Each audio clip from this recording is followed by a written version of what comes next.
Assalamualaikum warahmatullahi wabarakatuh. Saya Suci Yulia Rizka, peserta Latsar CPNS Angkatan 36, subkelompok 10 yang dilaksanakan oleh PPSDM Regional Bandung, akan mengulas tentang ilmu yang telah saya peroleh dari modul pembelajaran pertama, yakni wawasan kebangsaan dan nilai-nilai dasar bela negara. Yang pertama, pengertian wawasan kebangsaan. Wawasan kebangsaan merupakan konsepsi cara pandang yang dilandasi akan kesadaran diri sebagai warga dari suatu negara akan diri dan lingkungannya di dalam kehidupan berbangsa dan bernegara. Wawasan ini akan sangat penting tertanam dalam jiwa dan hati bangsa Indonesia. Dengan memiliki wawasan kebangsaan, maka akan tercipta rasa kebersamaan, meningkatkan nasionalisme, sehingga akan timbul persatuan yang semakin kuat di antara bangsa Indonesia. Selanjutnya akan dibahas titik penting sejarah bangsa Indonesia.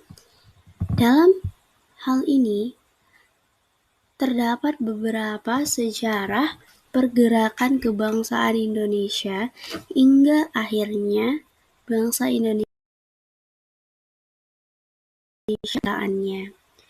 yakni yang pertama, pergerakan Indonesia dipelopori oleh organisasi Budi Utomo. Budi Utomo itu sendiri merupakan organisasi kumpulan anak muda yang didirikan pada tanggal 20 Mei 1908. Selanjutnya dilanjutkan oleh munculnya Perhimpunan Indonesia, yakni merupakan organisasi pergerakan nasional pertama yang menggunakan istilah Indonesia. Bahkan Perhimpunan Indonesia menjadi pelopor kemerdekaan bangsa di kancah internasional. Perhimpunan Indonesia diprakarsai oleh Sultan Kasayangan dan R.N. Noto Suroto pada 25 Oktober 1908 di Leiden, Belanda. Untuk selanjutnya, pergerakan terus berlanjut hingga terjadi kegiatan Kongres Pemuda pertama, yakni terjadi pada tanggal 30 April 1926 di Jakarta, yang kemudian dihadiri oleh wakil organisasi beberapa perkumpulan pemuda, mulai dari Jong Java, Jong Sumatera Bon, Jong Ambon, Sekarukun, Jong Islam Mieten, Sutere dan Minahasa, kemudian ada Jong Batak Bon, dan pemuda kaum Teosofi juga ikut dalam kegiatan ini. Jadi ini awal dari pergerakan yang semakin terorganisasi. Selanjutnya berlangsung pula Kongres Pemuda kedua. Nah, Kongres Pemuda kedua ini terjadi pada tanggal 28 Oktober 1928.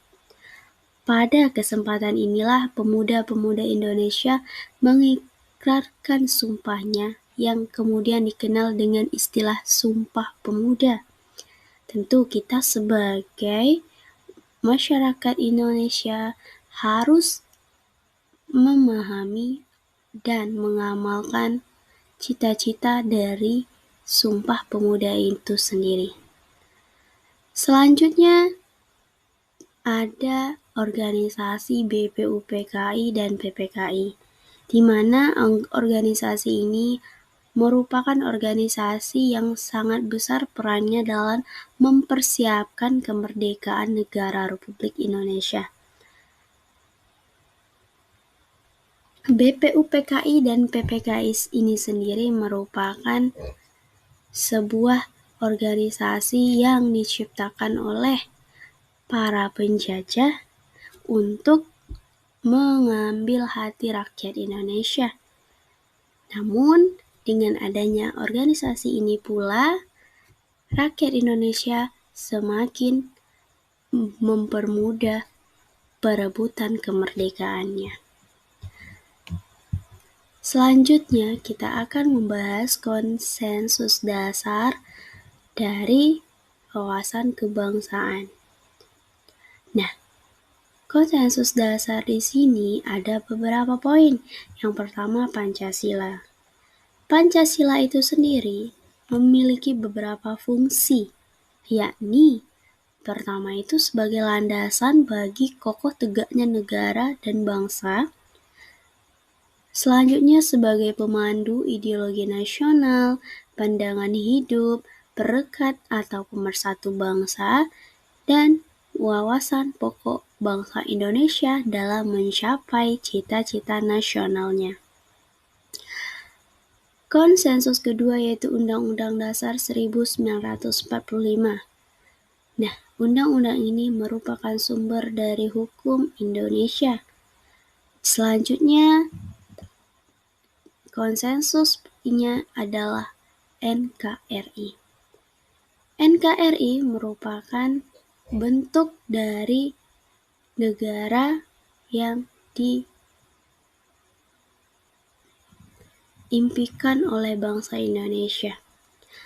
Terdapat beberapa tujuan dari NKRI itu sendiri, yakni melindungi segenap bangsa dan seluruh tumpah darah Indonesia, memajukan kesejahteraan umum, mencerdaskan kehidupan bangsa, dan ikut melaksanakan ketertiban dunia berdasarkan kemerdekaan, perdamaian abadi, dan keadilan sosial.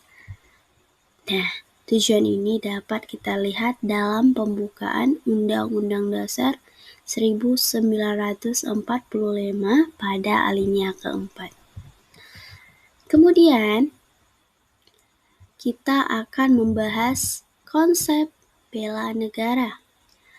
Bela negara itu sendiri merupakan suatu tekad, sikap, dan perilaku serta tindakan warga negara, baik secara perseorangan maupun kolektif dalam menjaga kedaulatan negara, keutuhan wilayah, dan keselamatan bangsa dan negara, yang dijiwai oleh kecintaannya kepada Negara Kesatuan Republik Indonesia yang berdasarkan Pancasila dan Undang-Undang Dasar Negara Republik Indonesia tahun 1945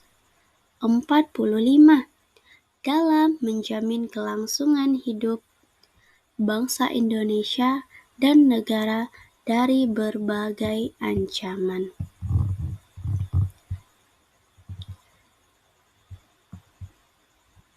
Nah, beberapa nilai dasar dari bela negara dapat kita lihat dalam presentasi berikut, yakni yang pertama yaitu cinta tanah air, yang kedua sadar berbangsa dan bernegara, yang ketiga rela berkorban untuk bangsa dan negara, yang keempat setia pada Pancasila, dan yang kelima kemampuan awal bela negara.